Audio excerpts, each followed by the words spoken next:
Welcome back to Views with Hughes or Jennifer News. This is Jerome Houston. Today's story: Nelson Peltz strikes again, leaving Bob Iger and the Disney board embarrassed. What's happening this time, and why is it breaking in the business world news? So let me know your thoughts about this in the comments below. Also be sure to include additional thoughts, and also be sure to click the like button and smash the subscribe button so that way you're notified of future uploads and updates. So now we see here that Nelson Peltz as well as Trian Group has released a scathing letter, as well as brought on board someone real big and stuff to help with the proxy fight against Disney. Okay, so Nelson Peltz and the Trian Group have taken Disney to task in a strongly worded letter that was recently released. Now, they accused the Disney board of being too closely connected to Bob Iger and the former CEO of Disney back then, who is now the new CEO of Disney once again.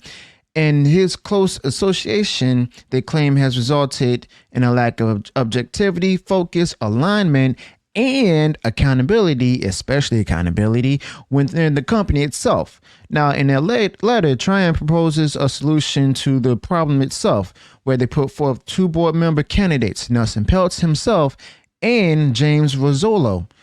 Peltz and Rizzolo are touted as individuals with expertise and experience needed to drive positive change within Disney and restore shareholder confidence. Now remember, Disney has been on a roller coaster for the stock prices dropping and rising as well, but mainly dropping even to record lows and everything, based on the fact that they've put out their content that are too closely politically aligned and stuff with a certain political party.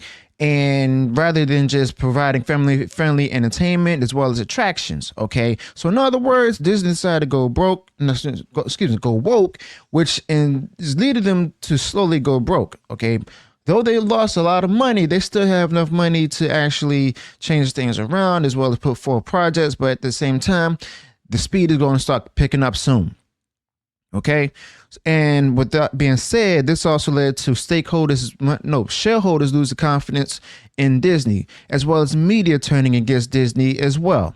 Okay, so in their letter, stated that they proposed a solution by bringing two people on board, Peltz and Rizzolo, and here's where things get interesting. See, Disney's response to the scathing letter has been somewhat vague and doesn't really address the accusations made by Peltz and Trian. And this has raised eyebrows and left many wondering how Disney plans to address these concerns. Now, the actions of Nelson Peltz and the Trian Group highlight a broader issue in the world of corporate governance, where the importance of transparency and accountability is needed. Now, it's not just about Disney. It's a question that extends to every major corporation. How closely tied should a board be at top to its top executives? What measures should be in place to ensure accountability and objectivity? Now, here's the thing to remember. Bob Iger handpicked the current people that's on his board right now. Why? Because of the simple fact that he wants them to go ahead and be aligned with his agenda, his beliefs, so on and so forth. And he doesn't want any of them to go against him. But here's the thing, though. He's losing billions, if not millions of dollars with this board. So he's not necessarily running it. Instead, he's just basically having them to make his moves and stuff. Okay, or I could be wrong. Let me know your thoughts about that in the comments below. If you think that he's actually doing that, or if he's actually losing his value on the board itself with his investment in the company. Okay. But with that being said, in conclusion to the letter from Nelson Peltz and the Trian Group has certainly stirred the pot in the business world, and these accusations of poor performance and a lack of accountability at Disney have prompted important discussions about corporate governance and the role of boards in overseeing major companies. And as this story continues to get juicy and unfold and everything, I'll be here to keep you updated with the latest developments. Okay, so the thing about that is,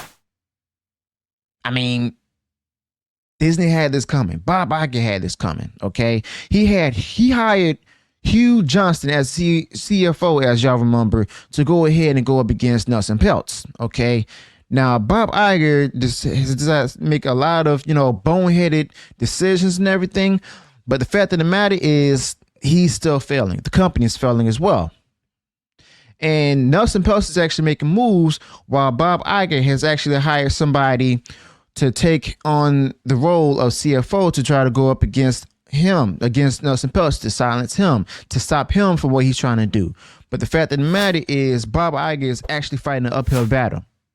And when I say that, I actually mean that. Like, Bob Iger, he's recently had a contract extension going into 2026, possibly even further into 2031. Okay, because of the fact that he's trying to correct his legacy, but at the same time, he's still making the wrong decisions that's actually making his legacy even worse. Okay, so at this point, this is not only about money for Bob Iger, it's also about pride. I said it before and I say it again. Okay, and with the trouble that he's facing, these are the consequences to his decisions, to his actions, the things he's approved of. Okay, and trying to win over and get cozy with the Democratic elites. All right. And now we see that Nelson Peltz, who's a well-known activist investor, he is actually going to sub ahead, trying to get his money back, as well as trying to change the culture again, back to restoring it to what it was before. Okay. He's gotten a portion of, Ike Perlmutter's stock. Ike Perlmutter, the former head of Marvel Studios before he was fired and Kevin Feige took over. Yeah, him.